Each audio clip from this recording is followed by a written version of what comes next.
Hello to everyone, स्वागत है आपका मैथ्स विद जैम्स में। आइए आज हम करेंगे क्लास 9th की जो सेकंड चैप्टर है वो है इंट्रोडक्शन टू लीनियर पॉलिनोमियल्स, उसका क्वेश्चन। तो उसको 2.1। तो सबसे पहले उस एक्सरसाइज को करने से पहले हमें कुछ चीज़ें समझनी होगी, वो ये है जैसे कि क्यूबिक पॉलिनोमियल। ठीक है, अब इसमें कुछ पॉलिनोमियल बताए गए हैं, वो कौन कौन से हैं। 2.1 में आपको बस इन्हीं चार का काम है, तो इन्हीं चार को आपको ध्यान रखना है। क्यूबिक पॉलिनोमियल क्या होता है? जिसकी डिग्री 3 होती है, जैसे कि -4x³ डिग्री ऑफ 3 के साथ ये क्यूबिक पॉलिनोमियल बन जाता है। क्वाड्रेटिक पॉलिनोमियल क्या होता है? जिसमें डिग्री 2 मिले, यानी 2z², यानी इसका कौन सा ये पॉलिनोमियल बन गया? Quadratic polynomial. साथ ही लीनियर पॉलिनोमियल जिसमें डिग्री 1 मिले, वो आपका यानी 4x, तो ये आपका क्या हो गया? Linear polynomial. वैसे ही कांस्टेंट पॉलिनोमियल यहाँ पर आपका टर्म अगर आपको दिखे तो विद द डिग्री ऑफ 0, तो वो तुम्हारा क्या बन जाएगा? Constant polynomial. या फिर डिग्री नहीं भी है तो भी वो तुम्हारा कांस्टेंट पॉलिनोमियल बन जाएगा, क्योंकि डिग्री वहां पे टर्म नहीं है। तो जब टर्म नहीं होगा तो उसका क्या बन जाएगा? Constant polynomial. सिंपल सी बात, आगे क्वेश्चंस करेंगे आपको समझ में आएगा। चलो अब हम करते हैं क्वेश्चंस। यहाँ बोला गया है find the degrees of the following polynomials. तो 2x² - 5x + 3, इसकी हाईएस्ट डिग्री क्या है? 2। तो ये क्या बन गया? Quadratic polynomial. किससे? डिग्री ऑफ 2 से। वैसे ही यहाँ पे बोला गया है कि इसकी हाईएस्ट डिग्री क्या है? y की हाईएस्ट डिग्री 3 है। तो इसमें क्या मिलेगा हमको? इसमें आपको मिल रहा है कि ये हमारा क्यूबिक पॉलिनोमियल बन जाता है। क्या बन जाता है? Cubic polynomial.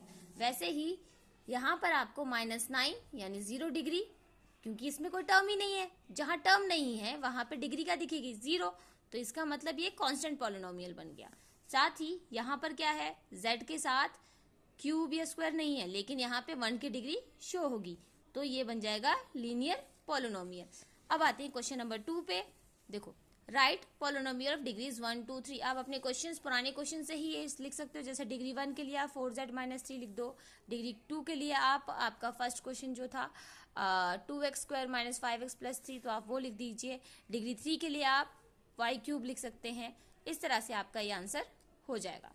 साथ ही हमारे पास आता है x² और x³ के पॉलिनोमियल्स में हमारे कौन से कोफिशिएंट्स हैं वो देखने हैं। तो हमारे पास कौन से हैं? x³ के अंदर आते हैं हमारे पास -3 और x² के अंदर आता है हमारे पास कोफिशिएंट ऑफ 6। क्या आ रहे हैं? Coefficient of 6। अब आते हैं क्वेश्चन नंबर 4 की तरफ। तो 4 में पूछा गया है what is the coefficient of z in the polynomial 4z³ + 5z² - 11। अरे भाई z तो है ही नहीं यहाँ पे, तो अब क्या करें? जब z नहीं है तो उसका कोफिशिएंट 0 हो जाएगा, तो हम लिखेंगे there is no z term in the polynomial, so coefficient is 0।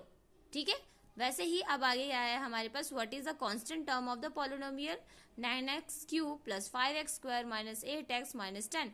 तो ये तो हो गया हमारा क्यूबिक, फिर ये आ गया क्वाड्रेटिक, ये हो गया लीनियर। तो अब ये क्या बन गया? कांस्टेंट। इसके साथ कोई टर्म नहीं है, यानी इसकी डिग्री 0। तो हमारे पास कांस्टेंट टर्म हो गया -10। इसी तरह से हमारा 2.1 खत्म होता है। अब अगली बार हम मिलेंगे 2.2 के साथ। तब तक के लिए प्रैक्टिस कीजिए और अपने क्वेश्चंस बनाते रहिए। चलिए bye bye, thank you so much.